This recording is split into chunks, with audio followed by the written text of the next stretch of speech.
আমার নাম আরাফাত। যেদিন আমি রিক্সাটি নিয়ে বেরিয়েছিলাম, সেদিন আমার সঙ্গে এরকম একটা ঘটনা ঘটবে আমি কল্পনা করিনি। আমি আসলে সচরাচর রিক্সা চালাই না, কিন্তু সেদিন বেশ কয়েকদিন ধরে কিছু ব্যক্তিগত কারণে আমাকে চালাতে হচ্ছে। তার একমাত্র কারণ, আমার বাবা নিজে একজন রিক্সা চালক এবং তিনি রিক্সা চালিয়ে আমাদেরকে ছোটবেলা থেকে মানুষ করেছেন। তিনি মফস্বল শহরে আমাদের দিনাজপুর শহরের মধ্যে রিক্সা চালাতেন এবং শহর থেকে খানিকটা দূরেই আমাদের বাড়ি ছিল। সেই সময়টাতে আমি সদ্যমাত্র অনার্স ফার্স্ট ইয়ারে উঠেছি এবং ওইখানেই আমার পড়াশোনা। ব্যক্তিগত স্বার্থে আমি আমার নিজের পরিচয় এবং সকল তথ্য গোপন রাখতে চাচ্ছি। তো আমি বেশ কয়েকদিন ধরে বাবা অসুস্থ থাকার কারণে তার ব্যাটারি চালিত রিক্সাটা নিয়ে বেরিয়ে পড়েছিলাম এবং তখন আমি আসলে রিক্সা চালাতে পারতাম এবং এই কারণে বেরিয়েছিলাম। আমার বাবা হঠাৎ করে একদিন অসুস্থ হয়ে পড়লেন। আমি ভার্সিটি থেকে ফিরে দেখি আমার বাবা বেশ খানিক অসুস্থ এবং তিনি অসুস্থ হয়ে এক প্রকার এক সাইড তার প্যারালাইসিস হয়ে গেল। এমতো অবস্থায় সংসার চালানোর একমাত্র পন্থা ছিল বাবার ওই রিক্সাটি। আমি নিজেও চাইলে কিছু করতে পারতাম না, কারণ আমি নিজেও অন্য কোনো কাজ পারতাম না। আর ছোটবেলা থেকেই বাবার সাথে অনেকবার রিক্সার সাথে গিয়েছি, এমনকি বাবাকে নিয়ে গ্রামের দিকে রিক্সাও চালিয়েছি। আমার এগুলোতে আবার অভ্যাস আছে। আর আমার চক্ষু লজ্জা বলতে কিছু নেই, একটা কাজ করব সেটাতে লজ্জা পাবো এমনটা আমার মধ্যে নেই। যাই হোক, আমি বিগত 7 দিন ধরে রিক্সা চালাচ্ছি শহরের মধ্যে এবং যা ইনকাম হয় তা দিয়ে টুকটাক আমার সংসার মোটামুটি ভালো চলে যাচ্ছে। তবে এটা দিয়ে আর কতদিন? শিক্ষিত একজন ছেলে হয়ে তো আজীবন রিক্সা চালাতে পারবো না। তবে এখন যেহেতু আমার বিপদ এসেছে, সেটা এমনটাই করতে হবে। যেদিন রাতে আমার সঙ্গে ঘটনাটি ঘটে, সেদিন ছিল এক ভরা পূর্ণিমার রাত। সাধারণত আমি এত রাত পর্যন্ত রিক্সা চালাই না। আমি ভার্সিটি শেষ করে অথবা যেদিনকে ভার্সিটিতে না যাই সেদিন সকাল থেকে শুরু করি, আর যেদিন ভার্সিটি থাকে অথবা পড়াশোনা থাকে সেদিন আমি আসলে রিক্সাটা বিকেলের দিকে চালাই। আর আমি টিউশনি খুঁজছি। আমি অলরেডি 2টা টিউশনি করি এবং আরও 2টা খুঁজছি, যাতে করে রিক্সাটা বাদ দিয়ে অন্ততপক্ষে ওইটা দিয়ে সংসার চালাতে পারি। আমার আব্বা কৃষিকাজ করতো, সেই কৃষিকাজটা অনেকটা বন্ধ হয়ে আছে। আমার চাচারাই সেগুলো দেখে দিচ্ছে এখন। তবে তারা শর্ত দিয়েছে যে তাদেরকে কিছু ফসল দিতে হবে। তো সেরকম শর্ত মেনেই আমরা মূলত তাদেরকে জমিটা দিয়ে দিই এবং রানিং যে ফসল আছে সেই ফসলটা তো আমি আর চাষ করতে পারবো না, কারণ আমি কৃষিকাজ পারি না। তো এরকম করেই আমাদের সংসার টেনে টেনে চলে যাচ্ছিল। আমাদের পরিবারে আমার বড় এক বোন আছে এবং ছোট একটা বোন আছে, আর হচ্ছে মেঝো আমি। এরকম করেই চলছিল, কিন্তু হঠাৎ করে এরকমভাবে বাবার পা প্যারালাইসিস হয়ে যাওয়ার কারণে তিনি আর রিক্সার পেশায় যুক্ত হতে পারছিলেন না। তো যাই হোক, যেটা বলছিলাম, যেদিনকে আমার সঙ্গে ঘটনাটা ঘটে সেদিন ছিল এক ভরা পূর্ণিমার রাত। আমি সাধারণত এত রাত করি না, কিন্তু সেদিন একটু বেশি রাত হয়ে গিয়েছিল। এটার কারণ ছিল আমার একটু বেশি টাকার দরকার ছিল, যার কারণে আমি অনেক রাত পর্যন্ত রিক্সা চালাই। আর গ্রাম অঞ্চলে মফস্বল শহরে রাত 11:30 অনেক রাত। 11:30টার মধ্যে সমস্ত মার্কেট দোকানপাট সব বন্ধ হয়ে যায়। তবে অনেক রাত পর্যন্ত ছিলাম, যদি ভালো ভাড়া পাওয়া যেত সেই জন্য। আমি শহর থেকে বেরিয়ে আমাদের গ্রামের পথের দিকে হাঁটা শুরু করলাম, রিক্সা নিয়ে আসা শুরু করলাম। আসার একটা পর্যায়ে আমাদের গ্রামের ওইখানে বেশ শুনশান একটা রাস্তা পড়ে। আমি সাধারণত এই রাস্তাটাকে ভয় পাই, কারণ হচ্ছে গিয়ে মাঝে মধ্যে শুনি এইখানে নাকি ডাকাতি হয়। তো আমাদের ইনকামের একমাত্র উৎস তো আমার আব্বার এই ভ্যানটা, বর্তমানে আর কি। এরপরে যা হবে হবে, এটা যদি ডাকাতি হয়ে যায় তাহলে মাঠে মারা পড়ব। এই কথা চিন্তা করে আজকে ওই রাস্তা দিয়ে না এসে আমি অন্য একটা রাস্তা ধরে এসেছি, যেটাও অনেকটা শুনশান, তবে বাড়িঘর দৌড় আছে। আর ওই রাস্তায় এরকম তেমন বাড়িঘর দৌড় নেই। তো আমি যখন একটা মোড় ঘুরলাম, মোড় ঘুরে সামনে যেতে যাব, তখন আমি খেয়াল করলাম আমি যে রাস্তাটা দিয়ে আসছিলাম রাস্তাটা খুবই গাছে ভরা ছিল এবং খুবই ঘন জঙ্গলপূর্ণ ছিল। দুই পাশে ঘন ঘন সারি সারি লিচু বাগান ছিল। তো এত বড় লিচু বাগান, এর মাঝখানে একটা বাড়ি আছে, তবে এই পাশটা সেফ। তো ওই লিচু বাগানের মধ্যে থেকে খেয়াল করলাম লিচু গাছের উপর দিয়ে কয়েকজন দৌড়ে যাচ্ছে, এটা আমি দেখতে পেলাম। এবং সামনে 3 জন দৌড়ে যাচ্ছে এবং তার পেছনে হচ্ছে আরও 2-1 তাকে তাড়া করছে এবং তাদের শরীরে এক প্রকার আগুন জ্বলছে। এরকম জিনিস আমি দেখতে পেলাম। দেখে সঙ্গে সঙ্গে আমি রিক্সাটা থামালাম। আমার বাড়ি এখান থেকে খুব বেশি দূরে না, আর 2-3টা লিচু বাগান পার হলেই হয়তো আধা কিলোমিটার পরেই আমার বাড়ি। তো সেহেতু আমি নিরানন্দেই যাচ্ছিলাম। তো হঠাৎ করে খেয়াল করলাম সেই যে আগুনের মতো জিনিসগুলো আমার সামনে দিয়ে চলে গেল, সেগুলো দেখে আমি আসলে বুকে থুতু নিলাম। খেয়াল করলাম যে সেই জিনিসটা পশ্চিমের দিকে চলে গেল। তো এটা দেখে আমার বুকের পানি একদম শুকিয়ে গেল। তো আমি কি করলাম, দ্রুত আমি রিক্সা থেকে নেমে ওইখানে বসে পড়লাম, কারণ হচ্ছে জিনিসগুলো যদি দেখে ফেলে আর জিনিসগুলো কী ছিল সেটা সম্পর্কে আমার বিন্দুমাত্র ধারণা নেই।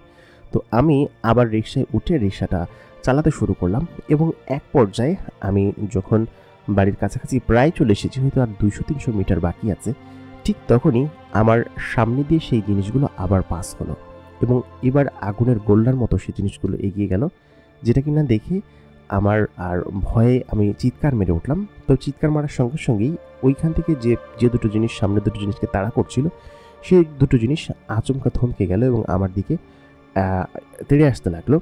তো তখন আমি কি করব কিছু বুঝতে পারছিলাম না। আমি তখন আয়াতুল কুরসি পড়তে লাগলাম জোরে জোরে এবং আয়াতুল কুরসি পড়ে যখন ওদের দিকে একটা ফু দিলাম, আসলে এটা আল্লাহর লীলা খেলা কিনা জানি না, তবে ফু দিতেই দেখলাম কি যে সেই দুটো জিনিস সেখান থেকে গায়েব হয়ে গিয়েছে এবং চোখ খুলে দেখি আমার সামনে সেই দুটো জিনিস নেই। তো আমি আসলে রিক্সাটা ফেলেই সেখান থেকে দৌড় মারার চেষ্টা করব এবং সেটাই করছিলাম। রিক্সাটা ফেলে বাড়ির দিকে দৌড় মারতে গেলাম, ঠিক তখনই আমার সামনে দুইজন মুরব্বি এসে আমাকে ধাওয়া করতে লাগলেন এক প্রকার। আমার কাছে সেটাই মনে হলো। তো আমি লিচু বাগানের দিকে দৌড় মারবো নাকি পেছন দিকে যাব কিছুই বুঝতে পারছি না। তো সেই মুরব্বি দুজন হচ্ছে গিয়ে মাথায় একদম তাদের চেহারা দেখা যাচ্ছে না, চোখ দুটোও দেখা যাচ্ছে না, শুধু মুখটা দেখা যাচ্ছে এবং মুখে যে ঘন সাদা দাড়ি সেটা বোঝা যাচ্ছে।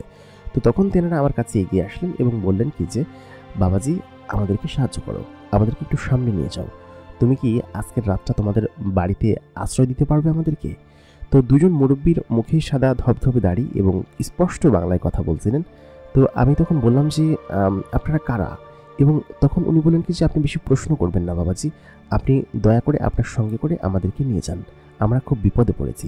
তো আমি আর তখন কোনো কথা বাড়ালাম না, যেহেতু উনি বলেছেন যে কোনো কথা না বাড়ানোর জন্য।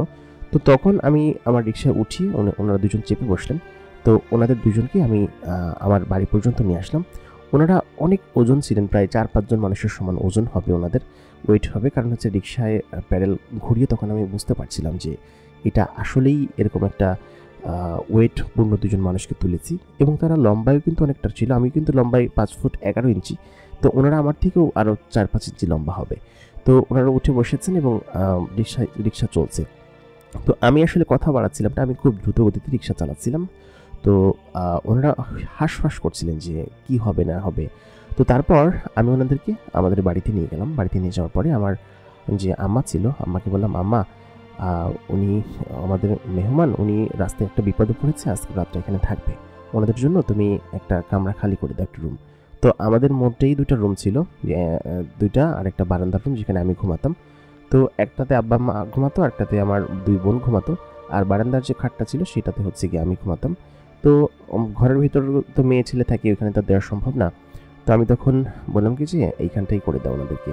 তো তারপর ওনারা হচ্ছে গিয়ে আমি যে বিছানায় ঘুমাই সেই বিছানায় ওনারা ঘুমালেন এবং আমি হচ্ছে গিয়ে ওই নিচে ফ্লোরে একটা পাটি বিছিয়ে একটা বালিশ দিয়ে সেখানে শুয়ে পড়লাম।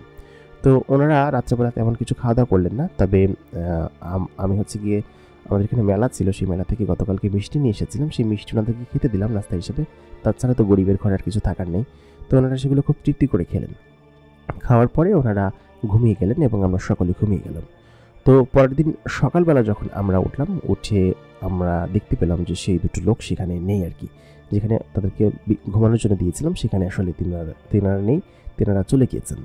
তো আমি সবার আগে উঠলাম নামাজ পড়ার জন্য এবং উঠে দেখি তিনারা সেখানে নেই। তো আমি উঠে দেখি কি যে সেখানে একটা থলে রাখা এবং সেই থলের ভিতরে বেশ কিছু দামি জিনিস আর কি, দামি জিনিস বলতে চকচক করছে জিনিসগুলো। তো আমি আম্মাকে দেখালাম যে, আম্মা এই জিনিসগুলো কি দেখো তো। তো তখন ওনারা বললেন কি যে, আম্মা বললেন কি যে এই জিনিসগুলো দেখতে তো স্বর্ণের মতো মনে হচ্ছে, বেশ কিছু স্বর্ণের গহনা, এবং সেটা পরিপূর্ণ গহনা না, একটু ভিন্ন ধর্মী, মানে কোনোটা হয়তো কোমরের বা কোনোটা হয়তো হাতের ব্রেসলেটের, এরকম টাইপের কোনো স্বর্ণ, যেগুলো একটা থলেতে করে বিছানার উপর রাখা। তো আমি আসলে বুঝতে পারলাম না যে ওনারা দুজন চলে গেলেন কেন, আর এই জিনিসগুলো কেন রেখে গেলেন। তা আমি মনে মনে ভাবলাম হয়তো এই জিনিসগুলো ওনারা ভুলে ফেলে রেখে গিয়েছে। তো তখন আমি আম্মাকে বললাম ওনারা হয়তো ভুলে ফেলে রেখে গেছে, বা ওনাদের কোনো তাড়াটাড়ি ছিল, অথবা আজান দিছে হয়তো সেই জন্য নামাজ পড়তে গেছে, হয়তো আসবে, কিন্তু ওনারা আর আসেনি। তো আমি আম্মাকে বললাম, আম্মা তুমি এই জিনিসগুলো আপাতত ট্রাঙ্কে তুলে রাখো, ওনারা যদি কোনোদিন আসে তাহলে তাদেরকে ফেরত দিয়ে দিব, তাছাড়া এটা আসলে আমার মনে হয় যে ওনারা ফেলে গেছে। তো আমি এক প্রকার সৎ ছিলাম ওই বিষয় ওই সব দিক দিয়ে। তো তখন আমি হচ্ছে গিয়ে ওইগুলো জিনিসগুলো রেখে দিলাম, রেখে দিয়ে ট্রাঙ্কে তুলে রাখলাম। তো যাই হোক, ওই ঘটনার কথা আমি ভুলে গেলাম এবং গত রাতে কী হয়েছিল সেটাও ভুলে গেলাম। মুরব্বী দুজন কী ছিল সেটাও ভুলে গেলাম। প্রায় 3-4 দিন মাঝখানে কেটে গেল। মাঝখানে আমার একটু ব্যস্ততা ছিল, যার কারণে আমি আসলে যেতে পারিনি রিক্সা চালাতে। তাছাড়া কাজের জন্য, পড়াশোনার জন্য, তবে সংসার চলে যাচ্ছিল, খাওয়া দাওয়ার মতো বিষয় ছিল। চতুর্থ দিনের মাথায় আমার আম্মা বলল কি যে, বাবা চাল ফুরাই গেছে আর বাজার করতে হবে। তো তখন তো টাকা লাগবে, আমার কাছে তো টাকা নাই, আজকে তো রিক্সা নিয়ে বের হতেই হবে। ওদিনকে আমার ভার্সিটিতে আবার এক্সাম ছিল। তো আমি রিক্সাটা নিয়েই গেলাম। যাওয়ার সময় আমার ওইখানে একটা বন্ধুর বাসা ছিল, ওই বন্ধুর বাসায় আমি রিক্সা রেখে গেলাম, ওদের গ্যারেজে রেখে গেলাম। রেখে গিয়ে বললাম কিছু, আমি পরীক্ষাটা দিয়ে এসে চল, তারপর একবার বের হবো। আমি আমার সমস্ত জিনিস ওই বন্ধুর সাথে শেয়ার করতাম। তো তখন ও আমাকে বললো আচ্ছা ঠিক আছে রাখ, চল পরীক্ষা দিয়ে আসি। তো দুজনে একসঙ্গে ক্লাস টেস্ট ছিল, পরীক্ষা দিয়ে আসলাম। পরীক্ষা দিয়ে আসার পরে আমি রিক্সাটা নিয়ে দুপুরবেলা একটা জায়গায় খাবার খেলাম, অল্প স্বল্প খাবার খেয়ে আমি রিক্সাটা চালাতে শুরু করলাম। তো যেহেতু বলেছে যে মা বেশ কিছু বাজার সদাই নিতে হবে এবং সাথে চালও নিতে হবে, আর কিছু আব্বার কিছু ওষুধ আছে। তো আজকে মোটামুটি কামাই যা হয়েছে তা দিয়ে মোটামুটি কাতে সব হয়ে যাবে, মানে 2-3 দিনের চলার মতো হয়ে যাবে। তো আমি যেটা করলাম, মোটামুটি 10টা বাজে আমার চালানো শেষ করলাম, পরিশ্রম কাজ শেষ করে আমি সোজা বাজারের দিকে গেলাম। মানে আমাদের এখানে বাজার আছে, যে আড়ত আছে, আড়তের সামনে দিয়ে যাচ্ছিলাম। তো ওইখান থেকে আমি 60 টাকার সবজি নিলাম, মোটামুটি 2 দিন চলে যাবে। আর টুকটাক যা লাগে একটা মুদির দোকান থেকে সেগুলো নিয়ে আমি রিক্সায় চাপালাম, কিছু চাল টাল নিয়ে চাপিয়ে আমি বাড়ির দিকে যাচ্ছিলাম। তো আমি আবার গান গাইতাম খুব সুন্দর, মাঝে মধ্যে গান গাইতে ইচ্ছে হতো যাওয়ার পথে। তো আমি ওই রাস্তা দিয়ে আর আসলাম না, যে রাস্তা দিয়ে গত রাতে আমি জিনিসগুলো দেখেছিলাম। ভয় পেয়েছি, আমি দিকে যাওয়ার কথা আমি চিন্তাও করবো না, যেহেতু রাত বেশি হয়নি, সেহেতু এই বড় হাইওয়ে ধরে আমি যাচ্ছিলাম আর কি। তো কিছুক্ষণ বাদে আমি যখন যাচ্ছিলাম, আমার কেন যেন মনে হচ্ছিল যে রিক্সাটা একটু ভারী ভারী লাগছে। কেন? কারণ হচ্ছে কি, রিক্সায় মানুষজন চড়লে যেরকম ভারী ভারী হয় আর খালি অবস্থায় চালালে যেরকম হয়, দুইটা তার এক জিনিস না। তো তখন আমি চালিয়ে বাড়িতে গেলাম। বাড়িতে যাওয়ার পথে আমার কাছে শুধুমাত্র এমনই মনে হচ্ছিল যে পেছনে কেউ বসে আছে, কিন্তু পেছনে তাকালে আমি কাউকে দেখতে পাচ্ছিলাম না। আরেকটা জিনিস খুবই অদ্ভুত লাগছিল, একটা অদ্ভুত স্মেল, মানে ফ্রেশ ঘ্রাণ আমার নাকে খুব তীব্রভাবে পাচ্ছিলাম আমি, এবং সেই ঘ্রাণটা খুবই আনফ্যামিলিয়ার, যেটা আসলে আমার কাছে অতটা পরিচিত না, বা কোনো ফুল, কোনো সুবাস, নিশ্চয়ই কোনো দামি পারফিউম হবে, এরকম কোনো কিছু আমি কিছু বুঝতে পারছিলাম না আসলে কী হচ্ছে আমার সঙ্গে। তো তখন আমি রিক্সাটা চালাচ্ছিলাম, তো হঠাৎ করেই আমার পেছন থেকে একটা কণ্ঠ ভেসে আসলো, আপনি কেমন আছেন, এরকম একটা কণ্ঠ, এবং সেটা একটা মেইলি কণ্ঠ। তো এটা শুনে আমি আসলে আচমকা ভয় পেয়ে পেছন দিকে ফিরতে গিয়ে আমার রিক্সাটা আসলে একটু কাত হয়ে যায়, কাত হয়ে আমি এক প্রকার এক কোণার মধ্যে পড়ে যায়, এবং পড়ে গিয়ে আমার যে চালের যে পলিথিনটা ছিল সেটা পড়ে ওইখানে ছিঁড়ে যায় আর কি। তো আমি আসলে আচমকা ভয় পেয়েছি, ভয় পাওয়ার কারণে আমার রিক্সাটা এক প্রকার এক চাকা খাদে পড়ে গিয়েছে। তো আমি নেমে সঙ্গে সঙ্গে আমার চালের সেই ইয়েটা উঠাতে শুরু করলাম, এবং বললাম কি যে হায় আল্লাহ, আমার চালগুলো, আমার 3 দিনের খাবার ছিল। তো তখন সেই মেয়েটা সম্ভবত রিক্সার উপরেই বসেছিল, তো উনি রিক্সার উপর থেকে নামলেন। তো আমি সেটা দেখেছি, কিন্তু আমি তো কোনো যাত্রী নিয়ে আসিনি, তাহলে রিক্সার উপর একটা মেয়ে কীভাবে আসলো? আমার সেদিকে অবশ্য খেয়াল ছিল না। আমার খেয়াল ছিল হচ্ছে কি যে আমার চালগুলো পড়ে গিয়েছে, অন্যান্য বাজার তো নষ্ট হবে না, নষ্ট হবে হচ্ছে চালগুলো, কারণ হচ্ছে চাল না নিয়ে গেলে কিন্তু খাবার হবে না। তো আমি সেগুলো কুড়াতে লাগলাম, এবং কুড়িয়ে আমি পলিথিনের ভিতর তুলছিলাম। তো তখন আচমকা আমার মাথায় আসলো, কী ব্যাপার, আমাকে কে ডাক দিয়েছিল, আর রিক্সা থেকে কে নামলো? আমি সামনের দিকে উঠে ঘুরে তাকালাম। তাকানোর পর দেখি রাস্তার উপরে প্রায় 5 ফুট 8-9 ইঞ্চির মতো লম্বা হবে, এরকম আমার সমান, আমার থেকে একটু খাটো একটা মেয়ে একটা সাদা বোরকা পরে দাঁড়িয়ে আছে, এবং তার পরনে যে বোরকাটা সেটা একদম ধবধবে সাদা, মুখে নাকাব দেওয়া, এবং সে ওইখানে দাঁড়িয়ে আছে। এবং আমাকে তখন জিজ্ঞেস করলো যে আপনি এগুলো কুড়াচ্ছেন কিসের জন্য, মানে আপনার এই ময়লা জিনিসগুলো কুড়িয়ে কী করবেন? তখন আমি বললাম যে আপনি আমার রিক্সায় কীভাবে আসলেন, আর আপনি এখানে আমাকে ডাক দিলেন কেন?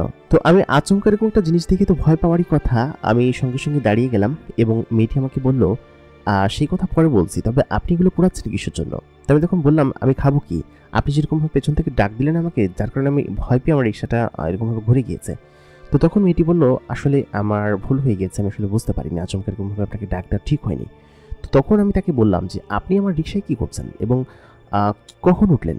আর মেয়েটি তখন বলল যে সেসব পরে ভাবা যাবে, তবে আপনি এগুলো এখানে রেখে দিন, যেগুলো নষ্ট হয়েছে সেগুলো রেখে দিন, বাকিগুলো নিয়ে চলুন। তো তো আমি তখন তাকে বকাঝকা করতে লাগলাম যে আপনি এরকমটা কেন করলেন, আপনি কখন উঠলেন। তো আমার মাথায় এইটুক জিনিস খেলছিল না যে সে আসলে রিক্সায় কীভাবে উঠলো, বা আমি তাকে বকাঝকা করে তাকে পকেট সেখানে ফেলেই আমার সেই অর্ধেক যে চাল অর্ধেকটা তো পড়ে গিয়েছে, ছড়িয়ে ছিটিয়ে গিয়েছে, সেগুলো তো তোলা সম্ভব না। সেগুলো নিয়ে আমি বাড়িতে চলে আসলাম আর কি। তো বাড়িতে এসে আমি যখন রিক্সাটা গ্যারেজে ঢুকালাম, মানে বারান্দায় ওইকে তালা মেরে তারপর যে চাউলের পোটলাটা সেটা ধরতে যাব, আমি ধরে আচমকা, মানে এরকম চমকানো আমি কখনো নিজে চমকিনি। আমি দেখতে পেলাম যে চাউলের যে পোটলাটা ছিল সেটা আগের থেকে অনেক বড় হয়ে গেছে, তুলনামূলক অনেক বড়, এবং সেই সাথে সেখানে কোনো ছেঁড়া ফাটা নেই। যেরকমটা ছেঁড়া ছিল সেরকম কোনো ছেঁড়া নেই। তো আমি বুঝতে পারলাম না যে চাউলের জিনিস এইটা পড়ে গিয়েছিল সেটা এরকমভাবে ভালো হলো কীভাবে। তো আমি সত্যি ভীষণ অবাক হলাম। তো আমি তখন মায়ের কাছে নিয়ে দিলাম, বললাম কি যে এ নাও, রান্নাবান্না হয়েছে নাকি কিছু। তখন মা বললেন কি যে হ্যাঁ রান্নাবান্না হয়েছে, খেয়ে নেই। তো আমি তখন খায়া নিলাম। খায়াটা আমি ঘুমাইতে যাব তার আগে হচ্ছে গিয়ে একটু বাইরে একটু হাঁটাচলা করে আসি। খাওয়া দাওয়ার পরে একটু হাঁটাচলা করার জন্য আমি বাইরের দিকে গেলাম। তো ওইখান থেকে একটু সামনে আগানোর পর আমাদের পুরো ভিটাটা দেখা যায়, সামনে পুরো ভিটা। সেই ভিটা অনেকটা বিরান লাগে, শুনশান লাগে। রাত্রেবেলা অনেক ছোটোবেলায় ভয় লাগতো, কিন্তু এখন অতটা ভয় লাগে না। তো আমি সেখানে দাঁড়ায় আছি, হু হু করে বাতাস বইছে। ওইখানে একটা মাচালি পাতা আছে, গরমকাল যেহেতু ছিল। তো সেহেতু গরমকালে আমার এখানে বসে থাকতে ভালো লাগে। ঘরের ভিতরে গরম থাকে, আর আমাদের বাড়িতে যে কারেন্ট আছে সেটা ম্যাক্সিমাম টাইমে চালাই না, বন্ধ রাখি, কারণ হচ্ছে বিল দিতে গেলেও তো টাকা পয়সা প্রয়োজন। তো আমি ওইখানে বসেছিলাম, যেহেতু রাত বেশি হয়নি, বসে বসে জ্যোৎস্না দেখছিলাম, যেহেতু একটু পূর্ণিমা রাত ছিল। তো আমি তখন আচমকা খেয়াল করলাম যে ওই জঙ্গলের ভিতর থেকে যে ভিটা আর কি, সেই ভিটার ওইখান থেকে একটা সাদা জামা পরা কেউ এগিয়ে আসতেছে আমার দিকে। প্রথমে আমি খেয়াল করিনি, কিন্তু পরবর্তীতে খেয়াল করলাম যে এগিয়ে আসতেছে। তখন আমি পিছনে সরে যেতে গেলাম। তো তখন সামনে থেকে সেই মেয়েটি আমাকে জিজ্ঞেস করলো যে আপনি আমাকে ওরকমভাবে ওইখানে ফেলে রেখে কেন চলে আসলেন। তো আমি তখন বললাম কি যে ভয়ে ভয়ে বললাম যে আপনি ওই জঙ্গলের ভিতর থেকে কীভাবে আসলেন এবং কোথা থেকে আসলেন, আমি তো কিছু বুঝতে পারছি না। তখন সেই মেয়েটি আমাকে জবাব দিলেন যে আপনার এত কিছু বুঝতে হবে না, আমি আপনার সঙ্গে কথা বলতে এসেছিলাম, কিন্তু আপনি আমার সঙ্গে যেরকম ব্যবহার করলেন। আমি তখন বললাম, শোনেন, আপনি কে সেটা আমি জানি না, বা আপনি কেন এরকম করছেন তাও আমি জানি না। আপনি আমাদের সম্পর্কে হয়তো জানেন না, কারণ হচ্ছে আমরা খুবই দরিদ্র টাইপের একটা পরিবার। আমার বাবা, যিনি হচ্ছেন বেশ খানিকটা অসুস্থ, এবং তিনি প্যারালাইসিস হয়ে গিয়েছে। তিনি আসলে আমাদের সংসারের রোজগারের একমাত্র অবলম্বন ছিল, এবং তিনি রিক্সা চালিয়ে, যেটা আমি এখন চালাচ্ছি, ওইটা তিনি চালিয়ে আমাদের জীবিকা নির্বাহ করতেন, এবং আমি পড়াশোনা করতাম, পাশাপাশি টিউশনি করে পরিবারকে সাপোর্ট করতাম। কিন্তু আমার আব্বার প্যারালাইসিস হয়ে যাওয়ার পরে, অসুস্থ হয়ে যাওয়ার পরে, তার পেছনে তো টাকা পয়সা যাচ্ছেই, পাশাপাশি সংসার চালানো লাগছে। আমার বড় একটা বোন আছে, তাকে বিয়ে দিতে হবে, তারপর ছোটো বোনের পড়াশোনা, নিজের পড়াশোনা, সব মিলিয়ে একটা হিমশিম খাচ্ছি। তো সেরকম একটা পরিবারে আমি যে 5 কেজি চাউল এনেছিলাম, সেই চাউলের অর্ধেক অংশটা পড়ে যাওয়া আসলে খুবই খুবই খুবই দুঃখজনক ব্যাপার, এবং আমাকে এটা দিয়ে 3-4 দিন চালাতে হবে। তো সেরকম একটা পরিবেশে যদি আপনি এরকম একটা জিনিস করেন, তাহলে আপনাকে বকবো না, কেউ কোলে বসে কি আদর করবো নাকি? অদ্ভুত কথা বলছেন আপনি। তো এই কথা বলার পর মেয়েটা খানিকটা শীতল হলো এবং বললো কি যে আচ্ছা ঠিক আছে, বুঝতে পেরেছি। তো তখন আমার মাথায় প্রশ্ন আসলো যে আপনি কে, এবং আপনি এত কিছু জিজ্ঞেস করছেন কিসের জন্য, আর আপনি আমার রিক্সার উপরে উঠেছিলেন কিভাবে? আমি তো কিছুই বুঝতে পারছি না। তো তখন সেই মেয়েটি আমাকে বলল, আমাকে আব্বা হুজুর আপনার কাছে পাঠিয়েছিলেন আপনাকে নিয়ে যাওয়ার জন্য। তবে আপনি আমার সঙ্গে যেরকম আচরণ করলেন, তাতে করে আমি ভেবেছিলাম যে আপনার কাছে আমি আর যাবো না। আমি ভীষণ রাগ করেছিলাম। তবে আপনি যেটা বলছেন তাতে ঠিক আছে, আমি তো আপনার বিষয় সম্পর্কে সমস্ত কিছু জানি না। আমার আব্বাজান বলেছেন আপনাকে নিয়ে যাওয়ার জন্য, তবে কেন নিয়ে যাওয়ার জন্য বলেছেন সেটা আমি জানি না। আপনি আমার সঙ্গে চলুন। তো আমি তখন বললাম, আমি আপনার সঙ্গে কেন যাব, আর আপনি কে বলুন তো? আপনি সেই শুরু থেকে কিন্তু আপনার পরিচয় আমাকে দেননি। আর আরেকটা বিষয় আমি বুঝতে পারছি না, আমি ছেঁড়া পলিথিন নিয়ে আসলাম চাউলের, সেটা ভরা হয়ে গেল কিভাবে, প্লাস আগের থেকে পরিমাণে অনেক বেশি হয়ে গেল কিভাবে, এটাই তো বুঝতে পারছি না। মেয়েটি তখন জানালো, এটা আমিই করেছি। আপনি যেটা বলছেন সেটা আমি দেখেছি। আপনি যেরকম দুঃখবোধ করছিলেন আমার জন্য আপনার চাউলের এই পলিথিনটা ছিঁড়ে গিয়েছে, সেজন্য আমি আরও বেশ কিছু চাল দিয়ে সেটা ভরে দিয়েছি, এবং ভালো একটা পলিথিনে সেখানে রেখে দিয়েছি। এই কথা শোনার পর আমি চমকে গেলাম। বললাম কি যে আপনি কে এবং আপনার পরিচয় কি? তখন তিনি বললেন কি যে আমি আমার কাবিলার সর্দারের মালিকা, মানে হচ্ছে তার মেয়ে এবং একমাত্র কন্যা আর কি। তো ওইটা বলার পরে আমি বললাম, কাবিলার সর্দারের কন্যা মানে কিছু বুঝতে পারছি না, আপনি কে বলুন তো। তো তখন তিনি আমাকে আবার বললেন যে আপনি আসলে খুব বোকা, আপনার এতক্ষণ বুঝে যাওয়ার কথা। আপনি গতকালকে আমার বাবাকে আশ্রয় দিয়েছিলেন এবং তার বন্ধুকে আশ্রয় দিয়েছিলেন আপনাদের বাড়িতে। তো আমি তখন বললাম, ও আপনি সেইখান থেকে এসেছেন, আপনার ওই যে সেই স্বর্ণের যে টুকরিটা আছে সেটা নিয়ে যাওয়ার জন্য। আচ্ছা ঠিক আছে, আমি ওটা রেখে দিছি, ওইটা আপনি নিয়ে যান। হ্যাঁ, আপনার আব্বাজান মনে হয় ভুলে ফেলে রেখে গেছে। তো তখন তিনি আমাকে বললেন যে ওইটার জন্য আসেনি, আমি আপনাকে নিয়ে যেতে আসছি, আপনি আমার সঙ্গে চলেন, আব্বাজান আপনাকে নিয়ে যেতে বলছে এবং আমাকে কেন পাঠাইছে আমি জানি না, তবে আপনাকে নিয়ে যেতে বলছে। তো আমি তখন বললাম কি যে আপনার আব্বাজান কই থাকে, চলেন তো। তো তখন আমি ঘরে গেলাম। ঘরে যাওয়ার পরে আমি বললাম, একটু দাঁড়ান, আমি একটু ঘর থেকে আসতেছি। আমি ট্রাঙ্ক থেকে সেই টুকরিটা বের করলাম, সেই থলেটা বের করে ওনার সাথে হাঁটতে শুরু করলাম। উনি বললেন যে কী আনলেন। তো আমি তখন বললাম, না তেমন কিছু না, আপনি চলেন, হাঁটতে থাকেন। তো তখন আমি ওনার সাথে হাঁটতে হাঁটতে শুরু করলাম এবং খানিকক্ষণ বাদে আমাদের যে ভিটাটা আছে ওই ভিটাটার পার হওয়ার সময় আমি খেয়াল করলাম বেশ খানিকটা ধোঁয়া, অনেকটা ধোঁয়া এবং এক প্রকার কুয়াশার মতো। আমি চারিপাশে কিছু দেখতে পাচ্ছিলাম না। আচমকা সেই সিনটা পরিবর্তন হয়ে গেল, জায়গাটা পরিবর্তন হয়ে গেল।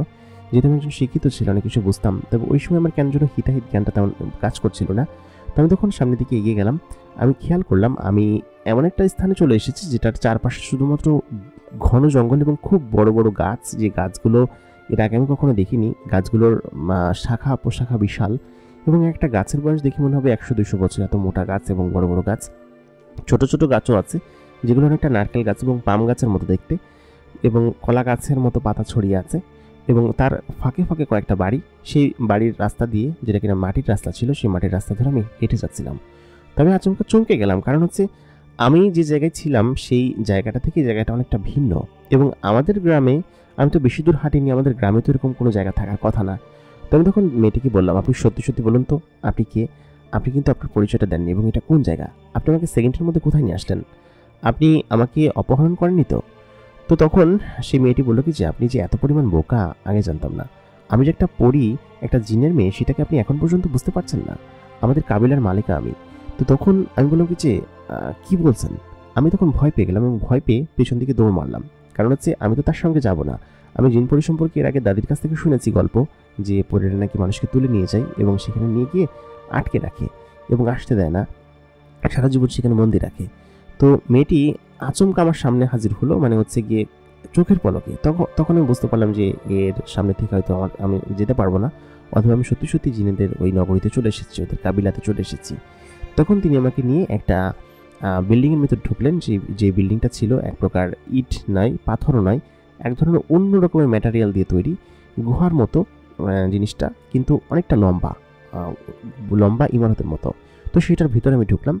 প্রথমে অন্দর মহল যেটা ছিল, জায়গাটা দেখতে খুবই স্যাঁতসেঁতে ছিল এবং সেখানে বেশ কিছু জিন দাঁড়িয়ে আমাকে দেখছিল এবং উনি আমাকে বললেন যে এগুলো জিন, এগুলোর দিকে তাকিও না, এরা হচ্ছে রক্ষী জিন, এরা মানুষ দেখলে খেপে যায় আর কি। তো আমি তখন বললাম কি যে তাহলে আপনি আমাকে দিক দিয়ে কেন নিয়ে আসলেন, আপনি সরাসরি নিয়ে যেতে পারতেন। আর আপনার বাবা আমাকে কেন ডেকেছে, আমি তো কিছুই বুঝতে পারছি না, আপনার বাবা আমাকে কেন ডাকবে আর আমাকেই বা। তখন মেয়েটি বলল, আপনি চুপ থাকুন। তো তখন সে আমাকে সামনের দিকে এগিয়ে নিয়ে গেল এবং আমি খেয়াল করলাম যে বিশাল একটা গোল রুমের মধ্যে, উপরের গোল নিচের গোল সব জায়গায় সেখানে 10-12টা চেয়ার বসানো আছে এবং সেই চেয়ারের মধ্যে একজন লোক বসে আছে, যে কিনা বেশ মুরব্বী এবং তার মুখে ঘন কালো দাড়ি, ঘন কালো পাকা একদম দাড়ি আর কি। তো তখন আমি তাকে বললাম যে আসসালামু আলাইকুম, আপনি কি আমাকে ডেকেছেন? আপনাকেই বোধহয় সেদিনকে রাত্রে আমাদের বাড়িতে আশ্রয় দিয়েছিলাম, আসলে আপনি বোধহয় আপনার এই পোটলাটা নেওয়ার জন্য আমাকে ডেকেছেন, তাই না? এটা আপনি গত দিন আমাদের বাড়িতে ফেলে আসছিলেন। তো তখন তিনি সেই পোটলাটা বললেন কি যে এটা তোমার কাছে রাখো, তো তুমি ভালো আছো? তো আমি বললাম জি আমি ভালো আছি, তবে উনি বলছেন যে আপনি জিন না কি যেন, বা উনি আমাকে এখানে নিয়ে আসছে কীরকমভাবে, আমি আসলে বুঝতে পারছি না। আমার কণ্ঠ তখন বেশ ভয়ঙ্কর হয়ে গিয়েছিল, মানে ইতস্তত বোধ করে আমি বলছিলাম, কণ্ঠ অনেক ছাড়া ছাড়া হয়ে গিয়েছিল। তো এই কথা বলার পর উনি তখন বললেন কি যে হ্যাঁ তুমি ঠিক শুনেছো, আমি একজন জিন এবং তুমি এক কাজ করো, তুমি এখন গিয়ে বিশ্রাম করো, আমি তোমার সঙ্গে পরে কথা বলবো, ঠিক আছে? তো ওইখান থেকে কয়েকজন লোক যারা কিনা ওনাদের সামনেই বসেছিল, লোকগুলোর চোখগুলো ছিল খুবই অদ্ভুত দেখতে এবং তাদের মুখের সাদা দাড়ি ছিল এবং তারা পরনে অদ্ভুত রকম পোশাক ছিল। আমার দেখে আসলে কিছু বুঝতে পারছিলাম না যে কী হচ্ছে এখানে এবং কেনই বা আমাকে এনারা এখানে নিয়ে এসেছে, আমার মাথায় কিচ্ছু ঢুকছিল না। তো তখন আমাকে সেই মেয়েটি ভিতরের দিকে নিয়ে গেল। ওইখানে একটা গলি ছিল, সরু একটা গলি, সেই গলির মধ্যে দিয়ে আমাকে সামনে নিয়ে গেল। এখানকার গলিগুলো এরকম একদম সরু এবং খুবই লম্বা লম্বা গলি এবং চিকন একটা গলি। সেই গলির ভিতর দিয়ে আমাকে সামনে নিয়ে গেল। নিয়ে যাওয়ার পরে আমাকে একটা রুম খুলে দেওয়া হলো, যে রুমের দরজাটা বিশাল বড় কাঠের এবং লোহার দিয়ে তৈরি ছিল, এবং সেই রুমের ভিতরে একটা খাট আছে, একটা টেবিল আছে এবং বেশ কিছু জিনিসপাতি আছে, এবং রুমটার পরিবেশ বেশ ভালো। তো তিনি আমাকে বললেন, আপনি এখানে বিশ্রাম করুন, আপনার জন্য ফলের জুস এবং মিষ্টি পাঠানো হচ্ছে। তো আমি তখন সেখানে বসলাম। বসার পরে আমি আসলে সব কিছু হাতিয়ে হুতে দেখছিলাম যে আসলে জিনিসগুলো কেমন। গাছের বাকল দিয়ে বানানো এক ধরনের পেন্টিং, দেয়াল দেয়াল ঝোলানো, তারপর ওইখানে গাছের গুঁড়ি দিয়ে বানানো চেয়ার বসানো। তো সব মিলিয়ে আমার এই জিনিসগুলো দেখে অদ্ভুত লাগছিল আসলে জায়গাটা কোথায়, এবং ওনারা কি সত্যি সত্যি বলছে যে এটা জিনেদের দুনিয়া এবং জিনেরা কি এরকমভাবে বসবাস করে। তো তখন দুজন মেয়ে ঘরের ভিতরে প্রবেশ করলো। ঘর দরজা খোলাই ছিল। যে মেয়েটা হচ্ছে গিয়ে আমাকে রেখে এখানে চলে গেল, সেখান থেকে তো চলেই গেল। এরপর দুজন মেয়ে আসলো যাদের মুখে নাকাব পরা, এবং তেনারা আমার কাছে এসে বললেন কি যে কিছু একটা বললেন, আমি কিছু বুঝতে পারলাম না আর কি। তো একটা গ্লাসে লাল রঙের এক ধরনের ফল রাখা ছিল, ফলের জুস রাখা ছিল, আর আরেকটা পাত্রে মিষ্টি রাখা ছিল, এবং পাত্রগুলো খুব অদ্ভুত। পাত্রগুলো এক প্রকার কড়ি দিয়ে তৈরি, আসলে কাচের মতো, বাট দেখতে এরকম কাচের প্লেটের মতো মনে হচ্ছে না, খুব অদ্ভুত ডিজাইনের প্লেট। তো তেনারা যে মিষ্টিগুলো দিয়ে গেলেন, আমি সেই মিষ্টিগুলো খেতে লাগলাম। আমি যখন প্রথমবার মিষ্টিতে কামড় মারলাম, মানে এত সুস্বাদু মিষ্টি আমি আমার জীবনে কোনোদিন খেয়েছি কিনা আমি বলতে পারবো না। অসাধারণ, জাস্ট অসাধারণ। মুখের ভিতর টেস্ট এক প্রকার ব্লাস্ট হয়ে যাওয়ার মতো অবস্থা। তো আমি সেই মিষ্টিগুলো খেলাম এবং ফলের জুসটাও খেলাম, খুবই চমৎকার ছিল। খানিকক্ষণ বাদে খেয়াল করলাম যে সেই যে প্লেটটা এখানে ছিল সেটা অটোমেটিক্যালি উড়ে ওইখান থেকে চলে যাচ্ছে। তো এটা দেখে আমি কিঞ্চিত ভয় পেয়ে পেছনে সরে গেলাম। তো তখনই মানে তার 2-3 মিনিট পরেই সেই মুরব্বী লোকটা আমার ঘরের ভিতরে প্রবেশ করলেন, সঙ্গে তার সেই যে মেয়েটা আমাকে এখানে নিয়ে এসেছে সেই মেয়েটিও সেখানে আছে। তো তখন সেই লোকটি এসে আমাকে বললেন যে আপনি কেমন আছেন। তো আমি তখন বললাম যে আমি ভালো আছি, তবে আপনি আমার থেকে বয়স অনেক বড় হবেন, আপনি আমাকে তুমি করে বলতে পারেন, সমস্যা নেই। তো তখন মুরব্বিজিনটা বললেন কি যে আসলে তুমি খুব সৎ এবং ভালো একটা ছেলে, তোমার প্রতি আমি খুবই গ্রেটফুল, এবং তুমি সেদিনকে আমাকে যেরকমভাবে উপকার করেছিলে, এর প্রতিদান হিসেবে আমি তোমাকে কী দিতে পারি। তো তিনি আমাকে আমার সামনে এরকম প্রশ্ন রাখলেন। তো আমি তখন তাকে প্রশ্ন করলাম যে আসলে আমাকে এখানে কেন আনা হয়েছে, আমি তো কিছু বুঝতে পারছি না। আমাকে কি আপনারা এখানে আটকে রাখবেন, নাকি আমাকে শাস্তি দিবেন, আমি তো কিছু বুঝতে পারছি না। তো তখন উনি আমার এই কথা শুনে সত্যি সত্যি হেসে দিলেন এবং বললেন কি যে না রে বাবা, তোমাকে আমি এখানে নিয়ে এসেছি, তুমি গতদিন আমার উপকার করেছিলে এই জন্য, তাছাড়া বিশেষ কোনো কারণ নেই তোমাকে এখানে নিয়ে আসার। তবে তুমি খুব ভালো ছেলে, এবং তোমার গতদিনের হসপিটালিটিতে আমি বেশ খুশি হয়েছি, এবং তোমাকে আমি পুরস্কৃত করতে চাই। ইভেন তোমাকে আমি টেস্ট করার জন্য তোমার ঘরের ওইখানে আমি এক পোটলা স্বর্ণের বিভিন্ন অলংকার রেখে এসেছিলাম, যে তুমি আসলে লোভী কিনা বা কতটুকু তুমি লয়াল সেই জিনিস দেখার জন্য। কিন্তু তুমি ওই জিনিসটা চাইলে তোমার কাছে রেখে দিতে পারতে, আমি কিছু মনে করতাম না। আমি মূলত তোমার জন্য এখানে দিয়ে এসেছিলাম, তবে তুমি এই জিনিসটা এখানে নিয়ে চলে এসেছো এবং আমাকে ফেরত দিচ্ছ, এটা আসলে আমাকে খুব অবাক করেছে। তো সাধারণত এরকমটা করে না কেউ, আমি এর আগেও অনেকবার অনেকের বাসায় থেকেছি, তো ওনারা ওই জিনিসগুলো রেখে দেয়, বেমালুম এটা রেখে দেয়, এবং আমি কোনো নোট ছেড়ে আসি না যে আমি তোমাদেরকে দিয়ে গেলাম। তো তুমি যেটা করেছো সেটা আসলে আমাকে খুব অবাক করেছে, আর সেদিনকে এক প্রকার বিপদে পড়েই তোমাদের এখানে গিয়েছিলাম। তবে সেটা আসলে আমি বলতে পারছি না কেন, কারণ এটা তোমাদের মানুষের মাথায় ঢুকবে না। তবে তুমি এখানে বেশ কিছুদিন থাকো, থেকে আমাদের সমস্ত কিছু এনজয় করো, দেখো, আর অবশ্যই তোমাকে দিয়ে আসা হবে, এবং তুমি সে বিষয় নিয়ে কোনো কিছু নিয়ে চিন্তা করো না, ঠিক আছে? তো আমি তখন বললাম আচ্ছা ঠিক আছে, তবে আরেকটা বিষয়, আমি তো বাড়িতে গিয়ে কাজ না করলে, রিক্সা না চালালে, আমার আব্বাজান তো অসুস্থ, ওনার এক পা প্যারালাইসিসড হয়ে গিয়েছে, আসলে উনি তো কাজকাম করতে পারে না, তো আমাকেই কিন্তু ঘরের খাবার দাবার জোগান দিতে হয়। তো সেই ক্ষেত্রে আমি আসলে আমাকে এখানে থাকতে পারবো না আমি। তো তখন তিনি বললেন কি যেসব বিষয় নিয়ে তোমাকে কোনো কিছু চিন্তা করতে হবে না, তুমি এখানে থাকো, থেকে এনজয় করো, আমি সমস্ত কিছু দেখে নিব, ঠিক আছে? তো তখন আমি বললাম আচ্ছা ঠিক আছে, আমি তো সরাসরি ওনার কথা ফেলতেও পারছিলাম না। তো তখন তিনি তার মেয়ের সঙ্গে পরিচয় করিয়ে দিলেন, বললেন কি যে এ হচ্ছে আমার মেয়ে, এর নাম হচ্ছে গিয়ে ইনসা, এবং এ হচ্ছে গিয়ে তোমাকে সব কিছু ঘুরিয়ে দেখাবে। তো আমি বুঝতে পারলাম যে আসলে জিনেরা কেন আমাকে এখানে নিয়ে এসেছে, এবং এই পরি মেয়েটা কেনই বা আমাকে আনতে গিয়েছিল তার বাবার কথায়। তো তার নাম ইনসা, এবং তখন সে আমাকে বললো কি যে কেমন আছো তুমি। তো তো আমি বললাম কি যে জি আলহামদুলিল্লাহ ভালো আছি, আপনি ভালো আছেন? তাহলে এই জন্যই বোধহয় আপনি আমাকে নিয়ে এসেছেন, তাই না? তো তখন ইনসা আমাকে বলল কি যে আপনি আপনি করে বলার কিছু নেই, যদিও আমি তোমার থেকে বয়সে অনেক বড়, তারপরেও তুমি করে বলো, আমি সেটাতে স্বাচ্ছন্দ্য বোধ করবো। তো আমি বললাম কি যে আচ্ছা ঠিক আছে। তা তুমি তো দেখতে অনেক সুন্দর, আমি মুখ ফসকেই বলে ফেললাম। যদিও আমার জীবনে তেমন প্রেম করা হয়নি, তবে সত্য কথা বলতে আমি ইনসাকে দেখে সত্যি সত্যি তার প্রেমে পড়ে যাওয়ার মতো একটা অবস্থা, কারণ এত সুন্দরী মেয়ে কিন্তু এর আগে আমি কখনো দেখিনি। মানুষেরা মেকআপ টেকআপ করে সুন্দরী হয়, তবে এদের মধ্যে সেরকম কোনো অভাব নেই। এদের আল্লাহ তাআলা ন্যাচারালি সুন্দর করেছে, সেটা আমি ইনসার সঙ্গে থেকে বুঝতে পেরেছি। তো তখন ইনসা আমাকে বললো কি যে আপনি এখন একটু বিশ্রাম করুন, আমি হচ্ছে কি কালকে ভোর হলেই আপনাকে কোথাও নিয়ে যাবো একটা ঘুরতে, আমাদের এখানে অনেক ঘোরার জায়গা আছে, যেহেতু আপনি আমাদের এখানে বেড়াতে এসেছেন। তো আমি তখন বললাম আচ্ছা ঠিক আছে। তো আমি যে বিছানার উপর শুলাম, বিছানাটা ছিল অত্যাধিক নরম এবং খুবই আরামদায়ক। আমি বিছানার উপর শুয়ে ঘুমিয়ে পড়লাম, কখন বলতে পারবো না। তো পরের দিন আমার ঘুম ভাঙলো ইনসার ডাকে। ইনসা আমার ঘাড় ধরে আমাকে এরকমভাবে ডাকছে, বলছে কি যে এই যে উঠুন উঠুন, আপনাকে বাবা ডাকছে নাস্তা করার জন্য এবং আর কি জন্য বলবেন। তো তখন আমি উঠে পড়লাম, উঠে আমার চোখের সামনে যখন আমি চোখ খুললাম, ইনসাকে দেখে সত্যিই ভাই বিশ্বাস করবেন না, এত চমৎকার লাগছিল যে আমি সত্যি বলে বোঝাতে পারবো না যে এত অসাধারণ বা রূপসী কোনো মেয়ে কীভাবে হতে পারে। তো তখন আমি সেখান থেকে আসলে চলে আসলাম, উঠলাম, উঠে আমি ওয়াশরুম আমাকে দেখিয়ে দিল সে, এবং আমি ওয়াশরুম থেকে বেরিয়ে উনি আমাকে বললেন কি যে এই কাপড়গুলো পরে নেন, আপনার পরনে যে কাপড়গুলো সেগুলো এখানে মানাচ্ছে না, অন্যান্য জেনারা দেখলে তারা তাকিয়ে থাকে। তো আমি বললাম কি যে কেন, আমার পোশাকগুলোতে সমস্যা কী? তখন তেনারা বললেন আব্বার আদেশ আমি জানি না, আপনাকে এই পোশাকগুলো দিতে বললো, আপনি পরুন, সমস্যা নেই, ভালো লাগবে আপনাকে। তো আমি সেই পোশাকগুলো আসলে পরতে পারছিলাম না। তো তখন আমি তাকে আসলে এক প্রকার বাধ্য হয়ে ডাকতে হলো। আমি বললাম কি যেগুলো পরে কীভাবে? তো ওই মেয়েটা তখন আমার কাছে এগিয়ে আসলো, ইনসা এগিয়ে এসে আমাকে বললো যে দেখুন আপনি এটা পরুন, হ্যাঁ আমি পেছন থেকে বেঁধে দিচ্ছি। মানে খুব অদ্ভুত ধরনের ড্রেস। তো আমার তখন লজ্জা লাগছিল যে মেয়েটা আমাকে এরকমভাবে বেঁধে দিচ্ছে বা এরকমভাবে পোশাক পরিয়ে দিচ্ছে। আর আমি প্রথম মেয়েটার প্রতি একটা দুর্বলতা ছিল, তার প্রতি আকর্ষণ বোধ ছিল, কিন্তু পরবর্তীতে সেটা যে ভালোবাসায় রূপান্তর হবে আমি ভাবতে পারিনি, এটা ভাবার মতোও না। তবুও ভালোবাসা কখন চলে আসে সেটা তার বলা যায় না। তো ওই দিন আমাকে ডাকলো, ডাকার পরে আমি ব্রেকফাস্ট করতে গেলাম, মানে খাবার খেতে গেলাম। ওরা আবার একটু ভিন্ন ধর্মীয় খাবার খায়, ওদের প্রিয় খাবার হচ্ছে কি পশু পাখির যে হাড় আছে সেই হাড় ওরা এক অদ্ভুতভাবে রান্না করে এবং সেগুলো ওরা খাওয়া দাওয়া করে। আর ওদের অন্যান্য সব কিছু ভিন্ন, যা কিনা মানুষের সাথে কখনোই ম্যাচ করে না।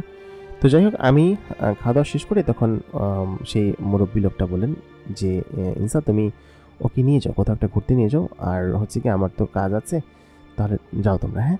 তো ইনসা তখন আমাকে বাইরে নিয়ে আসলেন, বাইরে আনার পরে দুটো ঘোড়া আস্তাবল থেকে বের করলেন। ওরা আবার ঘোড়ায় সাওয়ারি করতো বেশ, ওদের ঘোড়াটা একটু ভিন্ন ছিল অন্যান্য সব ঘোড়া থেকে, মানে আমরা যে সব ঘোড়া রাইড করতাম সেই ঘোড়াতে একটু ভিন্ন ছিল, লেজটা ছিল একদমই ছোট আর অনেক স্বাস্থ্যবান ঘোড়া এবং অনেক উঁচু এবং বড় ঘোড়া। তো আমি উঠতে পারছিলাম না, ইনসা তখন আমার হাত ধরে আমাকে ঘোড়ার উপর উঠিয়ে দিলেন। মানে আমি সব কিছুতেই অনেক কাঁচা এবং অপটু ছিলাম, তখন আমি আসলে বুঝতে পারছিলাম না যে আসলেই এটা আমার লজ্জাবোধ নাকি অন্য কিছু। তো তখন আমাকে ইনসা ঘোড়ায় করে জঙ্গলের ভেতর দিয়ে একটা জায়গায় নিয়ে গেল। আসলে এরকম জায়গা পৃথিবীতে যে হতে পারে সেটা আমার কল্পনার বাইরে ছিল, এবং আসলে আমি কল্পনা করতে পারছিলাম না যে এরকম একটা জায়গা আসলেই আছে। আমাকে যখন জঙ্গলের ভেতর দিয়ে নিয়ে যাচ্ছিল, দুই পাশে বিরান জঙ্গল, ঘন জঙ্গল, ওয়ান কাইন্ড অফ অ্যামাজন ফরেস্টের মধ্যে, যেটা আমরা মুভিতে সিনেমাতে দেখেছি ওরকম।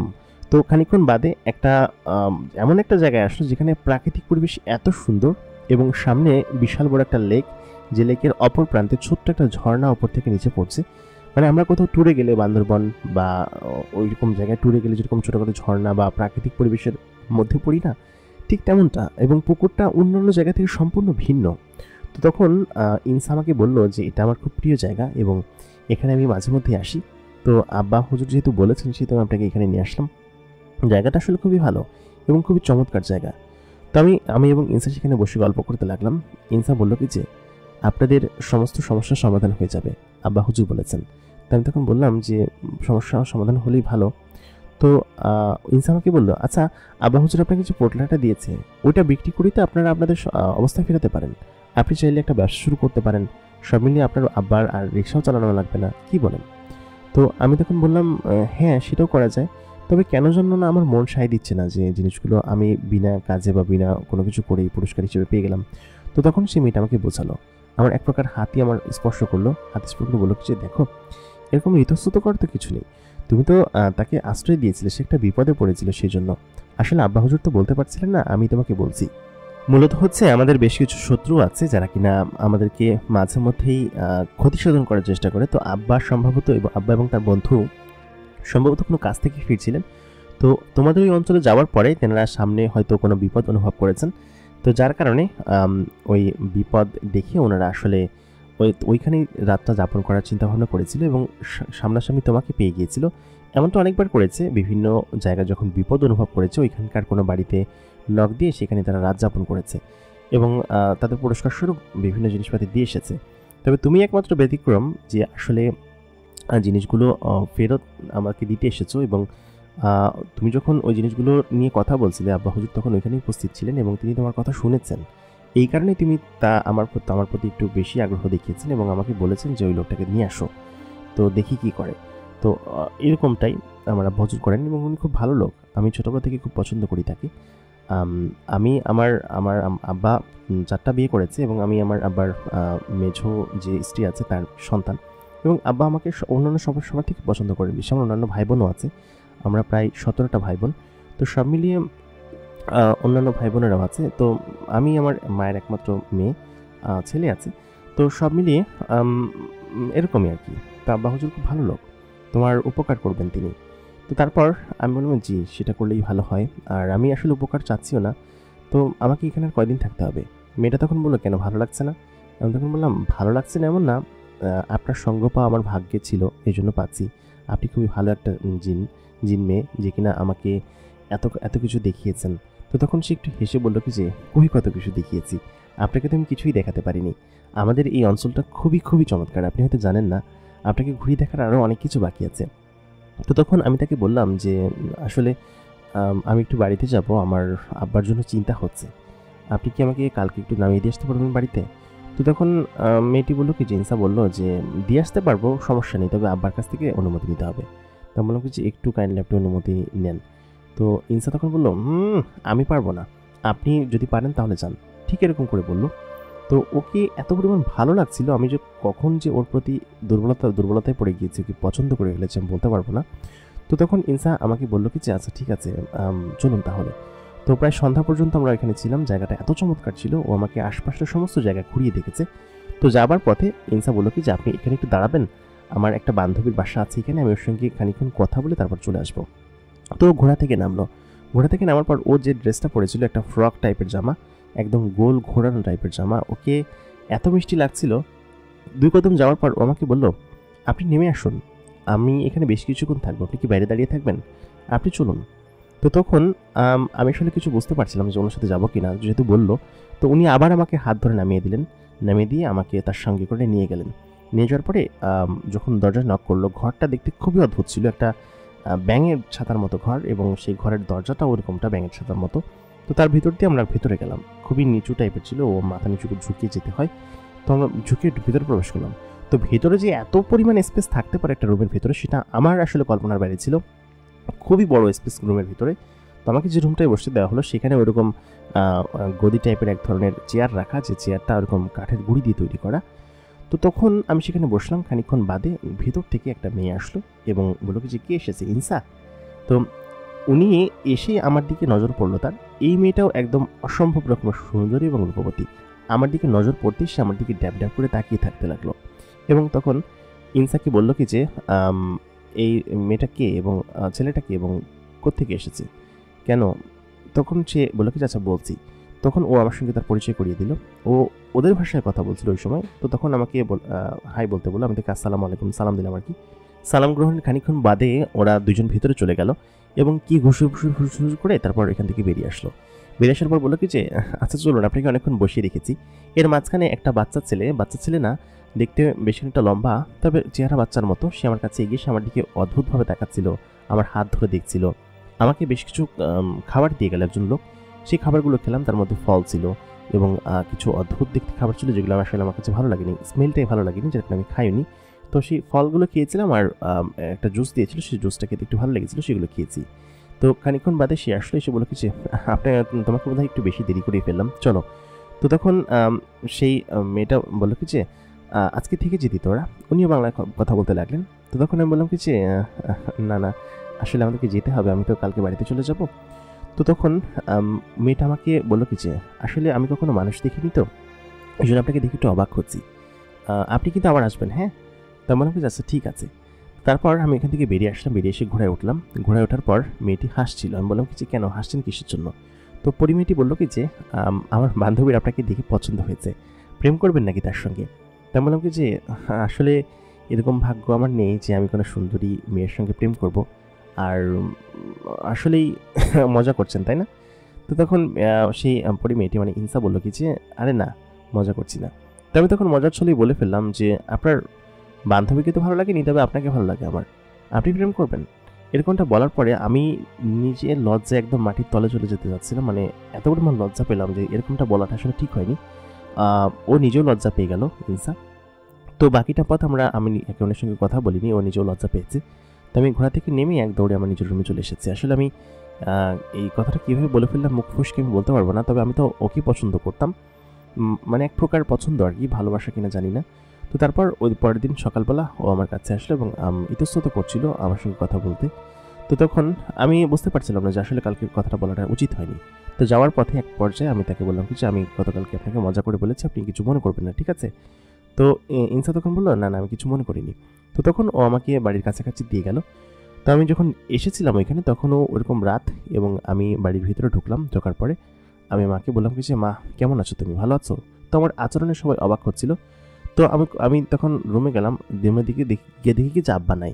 তো আমি বললাম কি যে আব্বা কই গেছে? তখন বললো কি যে আব্বা কই গেছে মানে তুই দেখলি না তোর আব্বা কাজে গেল? তো বললাম কি যে আমি দেখলাম কিভাবে? তো তখন আম্মা বললো কি যে কি সব অদ্ভুত কথা বলতেছিস। খানিকক্ষণ বাদে দেখলাম আব্বা রিক্সা নিয়ে ঢুকছে এবং আব্বার পা একদম ঠিক হয়ে গেছে। ডাক্তার বলছিল এই পা কোনোদিন ঠিক হবে না, কিন্তু তার পা কিভাবে ঠিক হলো আমি তো সেটাই বুঝতে পারছি না। তো আমি তাকে দেখে সত্যি আবেগে আপ্লুত হয়ে পড়লাম এবং তাকে জড়িয়ে ধরলাম, বললাম যে আব্বা তুমি সুস্থ হয়ে গেছো? তো তখন আব্বা বললো কি যে হ্যাঁ, আমি তো 2 দিন আগেই সুস্থ হয়ে গেছি, আর তুই এরকম করতেছিস কিসের জন্য? তুই নিজেই তো এতদিন আমার সঙ্গে থেকে আমাকে সমস্ত কিছু করলি, আর এখন তুই বলছিস যে কি হয়েছে তোর? তা বললাম কি যে না আব্বা কিছু না। তো তখন আমি আমার সেই জিন যে লোকটি ছিল তাকে আমি শুকরিয়া আদায় করতে লাগলাম তার, কারণ তিনি সম্ভবত সব কিছু করেছে। ইনসা আমাকে বলেছিল যে তাদের ওইখানে চিকিৎসা বিদ্যা নাকি অনেক উন্নত এবং তারা চাইলে যে কোনো কিছু করতে পারে, অলৌকিক যে কোনো কিছু। সম্ভবত উনি এমনটা করেছে। তো আমি তার প্রতি কৃতজ্ঞতা বোধ প্রকাশ করলাম এবং তাকে দোয়া করতে লাগলাম এবং বললাম কি যে আপনার জন্যই এমনটা সংঘটিত হয়েছে বা হয়েছে। তো তারপরে আমি আসার পরে আমার পরিবারের সমস্ত কিছু কিন্তু ঠিক হয়ে গিয়েছিল। আমি প্রায় 2-3 দিন এত পরিমাণ খুশি ছিলাম যে আমি বলে বোঝাতে পারবো না। আমাদের আব্বা সুস্থ হয়ে গেছে। আমার আগের মতো পরিবেশ ফিরে এসেছে আবার। মানে এটা সম্ভব হয়েছে ওনার জন্য। তো আমার যে পোটলাটা দিছিল আর কি ওই মুরব্বি জিনটা, তো সেটা আমি এনে আমার ট্রাঙ্কের ভিতরে রেখে দিয়েছিলাম। তো 3য় দিনের মাথায় আমি যখন ঘুমাচ্ছিলাম, আমার বারান্দায় ঘুমাই, আমি যখন ঘুমাচ্ছিলাম আর আমাদের ছিল হচ্ছে পাটকাঠির বেড়ার ঘর। তো তখন হচ্ছে কি আমি মেয়েটাকে দেখতে পেলাম হঠাৎ করে আচমকা দেখি অর্ধেক রাত্রে ঘুম ভেঙে আমি আচমকা বসে পড়ি বিছানার উপর, এবং বিছানার উপর বসে দেখি ইনসা আমার সামনে দাঁড়ায় আছে। তো তখন ইনসা আমাকে বলে যে আপনি চলে আসার পর থেকে কেন যেন আমার ভালো লাগছে না, এটা কেন বলুন তো? আমি তখন বললাম আমি তো বলতে পারবো না, তবে আপনি এখানে কি করছেন? আপনার এখানে আসা উচিত না, আপনি তো একজন জিন, আর আপনি বললেন যে আপনাদের অনেক শত্রু আছে আশেপাশে, যখন তখন তো আপনাদের বের হওয়া ঠিক না। তখন পরিমেয়টি বললেন কি যে ইনসা, যে সেটা নিয়ে তোমাকে ভাবতে হবে না, আর আবার আপনি করছেন কিসের জন্য? তো আমি তখন বললাম যে আপনি তো আমার থেকে অনেক বড় বয়সে, তাই না? আর আপনি তো একটা পরি মেয়ে, আপনাকে আপনি আচ্ছা ঠিক আছে সরি তুমি, কিন্তু তুমি। তখন ইনসা বললো কি যে আমার সঙ্গে একটু যাবে ঘুরতে, যে জায়গাটা নিয়ে গিয়েছিলাম। তো আমি তখন বললাম আচ্ছা ঠিক আছে চলো, যদি তোমার মন খারাপ থাকে, আমার মনে হচ্ছে তোমার মন খারাপ।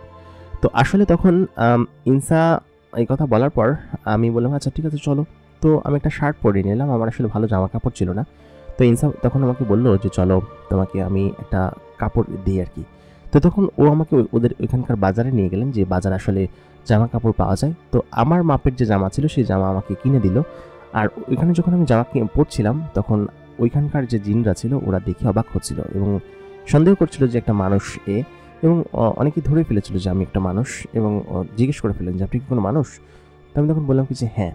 তো যেহেতু ইনসা আমার সঙ্গে ছিল, সেহেতু হয়তো অনেকে কিছু বলার সাহস পায়নি। তো আমি জামাগুলো পরে সেই জায়গাটা চলে গেলাম, যে জায়গায় এর আগের দিন আমাকে ইনসা নিয়ে গিয়েছিল, তবে একটু অন্য পাশে। খুবই সুন্দর একটা লেক, এবং সেই লেকের পাড়ে শান বাঁধানো একটা পুকুর ঘাট আছে, এবং সেই সাথে ফুল গাছের মাথায় একদম সুন্দর সুন্দর ফুল ধরে আছে।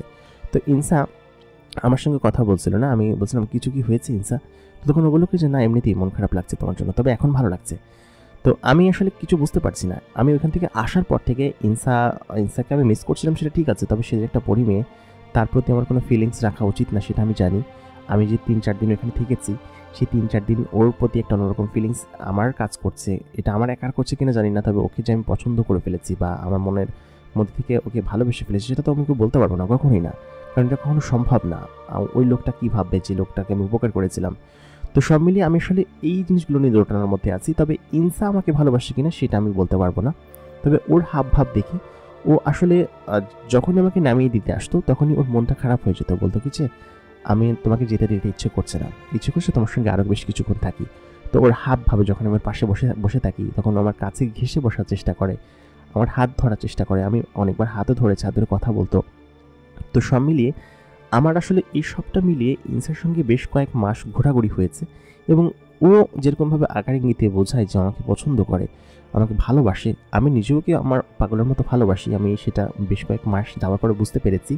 এবং তারপর থেকে ইনসা মাঝে মধ্যে আমার কাছে আসে, যখন আসার সঙ্গে সঙ্গে দেখি কিছুর মনটা খারাপ এবং মুখ চুপসে আছে। তো আমি আসলে বুঝতে পারছি না যে ইনসা আমাকে ভালোবাসে নাকি অন্য কিছু, নাকি এটা আমারই মনের ভুল। আমি কি তাকে প্রপোজ করে দিব নাকি তাকে ভালোবাসার কথা বলবো সেটা আমি জানি না।